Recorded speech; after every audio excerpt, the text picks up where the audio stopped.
Opening, the ripple moment. There comes a moment in every life when you realize, I'm not going to live like this anymore. I deserve better.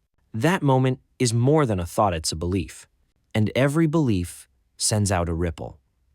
Even if you can't see it right away, the moment you make a true decision, something in the world shifts. The ripple doesn't just move forward, it moves backward to aligning the steps, the moments, and the obstacles that led you to this exact choice point. And here's the thing most people never realize.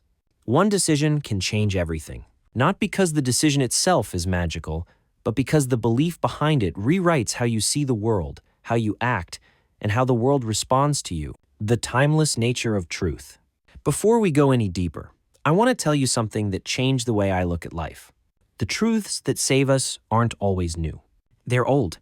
In fact, the deepest truths have been whispered across centuries not because humanity never figured life out, but because the core of what it means to be human has never changed. We still wrestle with fear. We still search for meaning. We still long for peace, freedom, and fulfillment.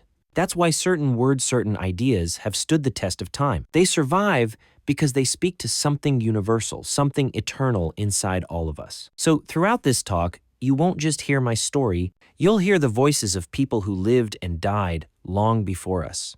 Because when a truth survives centuries of hardship, war, and change, it means that truth wasn't meant for one life. It was meant for all life. The mechanics of thought. The blueprint of reality. Let's make this real. Here's how your mind actually works the mechanics of thought. Positive thought. Every thought you think is a frequency. Positive thought show gratitude. Resilience sends out high-frequency ripples that literally shape your perception of reality. Your mind filters the world to find what matches your dominant focus. This becomes thought, emotion, action, reinforcement, positive cycle. As Henry Ford famously said, whether you think you can or you think you can't, you're right. Your mind doesn't create reality alone, but it creates the lens through which you receive reality, and that makes all the difference. The mechanics of complaining. By Dash, complaining is the opposite ripple. When you complain, you're signaling helplessness. The mind neutral by design locks onto that pattern and finds more of what matches it. This becomes negative thought, negative emotion, inaction, negative reinforcement, negative cycle. The key is not that positive thinking magically fixes everything. The key is that your thinking patterns either keep you trapped or set you free. The subconscious as the field. What you plant grows. Your subconscious mind is like a field, a piece of land that doesn't care what you plant. It doesn't judge the seed. It doesn't ask if the seed is good or bad. It simply grows whatever you plant. Every thought, whether it's rooted in fear, hope, anger, or gratitude, is a seed. And the subconscious mind, this neutral, fertile ground, begins to water it. The longer you dwell on the thought, the more it grows into a belief. And beliefs shape every decision, every habit, every relationship you have. It's ancient wisdom. The Bible said it plainly. You reap what you sow. Galatians 6-7. If you plant fear, you grow more fear. If you plant faith, you grow strength. If you plant resentment, you grow bitterness. The harvest you're living today is the result of the seeds you planted yesterday.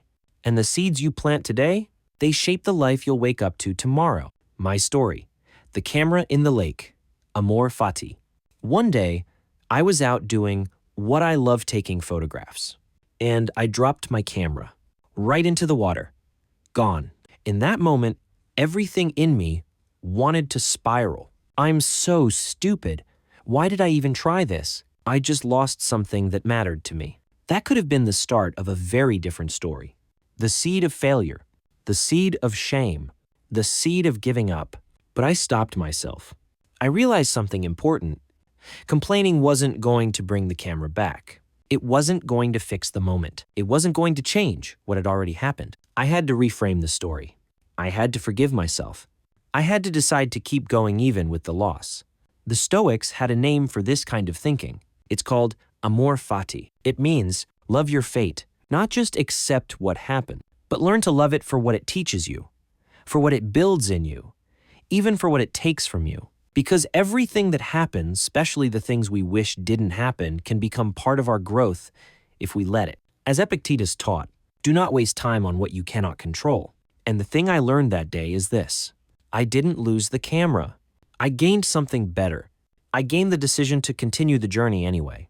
That ripple is what allowed me to replace the camera, to keep creating, and to stand here today telling you this story. Breaking cycles of trauma. The deeper reason. Many of us are living on old programming pain, fear, and self-doubt we didn't choose. We inherited it from our upbringing, our environment, the people who shaped our early lives, sometimes without even knowing it. We absorb those beliefs so early, so deeply, that they feel like truth, but they're not. They're just unexamined stories. That's why cycles repeat. Generational trauma, self-sabotage, stuck relationships, inner battles that never seem to change because the mind, unless interrupted, just runs on the last program it was given. And as Warren Buffett said, chains of habit are too light to be felt until they are too heavy to be broken. Most people only realize they're trapped when the weight becomes unbearable. But here's the good news. It only takes one decision on Ripple to begin breaking the cycle. The question isn't, can I break it? The question is, am I willing to take the first step that does? And from there, one decision leads to another. The ripple grows, and the past no longer owns you. The benefits. Why this changes everything. If you don't do this work, if you don't become aware of the ripples you're creating, life stays on autopilot. You repeat the same patterns. You carry the same fears.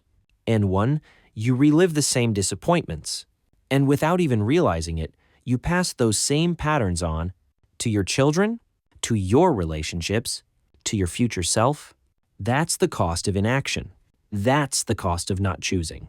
But if you do this work, if you start making decisions that align with your highest self, everything changes. You reclaim peace of mind. You break toxic cycles that have lasted generations. You create new opportunities that align with who you really are, not who you were programmed to be. Because the truth is, this isn't just about you. It's about the people you touch, the lives you influence, and the legacy you leave behind. You don't have to be perfect to change your life. You only have to start the ripple. The foundation.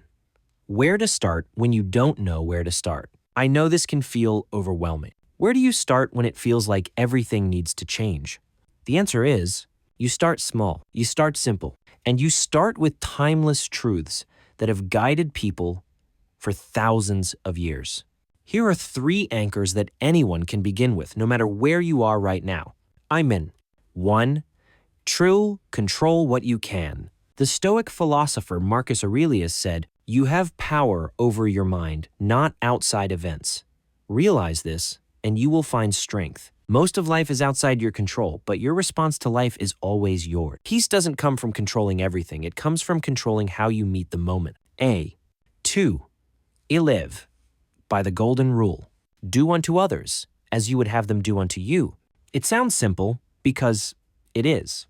The ripple you create by how you treat others comes back to you whether you believe in karma, energy, or basic human connection. How you give is how you receive.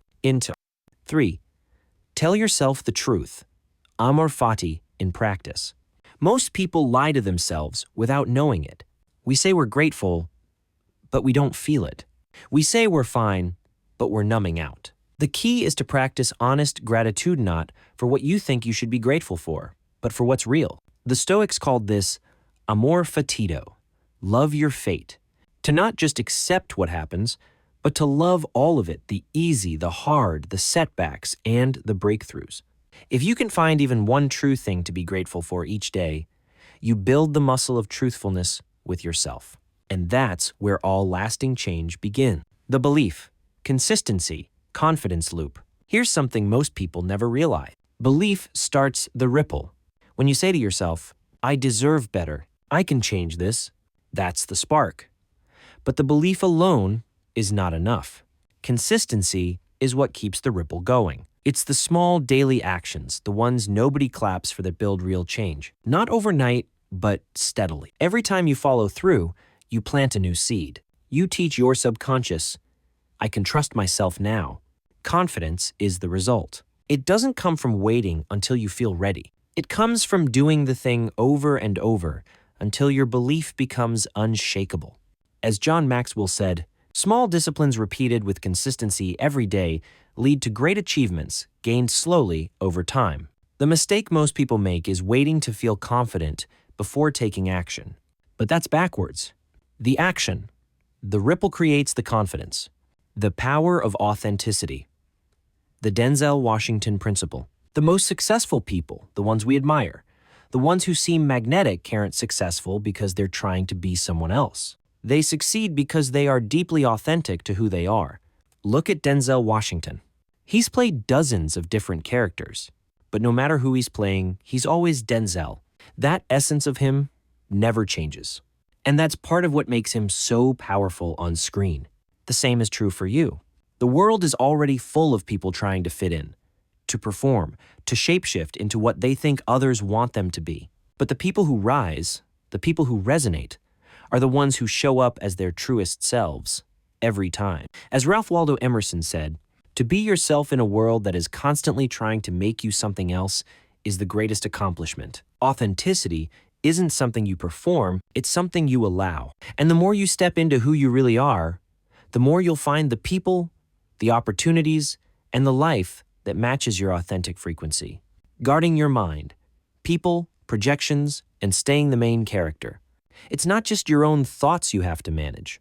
You also have to guard your mind against the words, projections, and energy of others. Not everyone you meet will have your best interest at heart. Not everyone who smiles at you is on your side. And some people, whether consciously or unconsciously, will try to plant seeds of doubt in you. As Marcus Aurelius warned, it is naive to believe you will never encounter dishonest, envious, or manipulative people. The way to spot it is simple. After an interaction, do you feel inspired?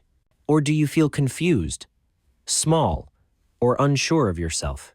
Confusion is not neutral. It's often the signature of manipulation or subtle control. Even something as small as tone can shift the meaning. Wow, that's a great picture, you did that? Genuine admiration. Wow, great picture. You did that? Doubt and dismissal. These small projections, when left unchecked, can take root in your subconscious and begin to shape your identity without your permission. That's why it is always better to be the main character in your own story than to spend your life as a background character in someone else's drama. As Les Brown once said, don't let someone else's opinion of you become your reality. And as Jim Rohn taught, if you don't design your own life plan, chances are you'll fall into someone else's plan. When you don't guard your mind, you let others write the story for you. And you weren't born to be a side character. The role of media. What you consume, you become. It's not just people who shape the story you live, it's also the media you consume. Your mind is always listening. It doesn't distinguish between what's real and what's just noise. It absorbs everything. If you feed your mind fear, your life will start to reflect fear. If you feed it negativity, gossip, violence, your nervous system will begin to operate from a place of threat and anxiety, whether there's danger or not. The same way your body becomes what you feed it, your mind becomes what you feed it. As the book of Proverbs says, be careful how you think.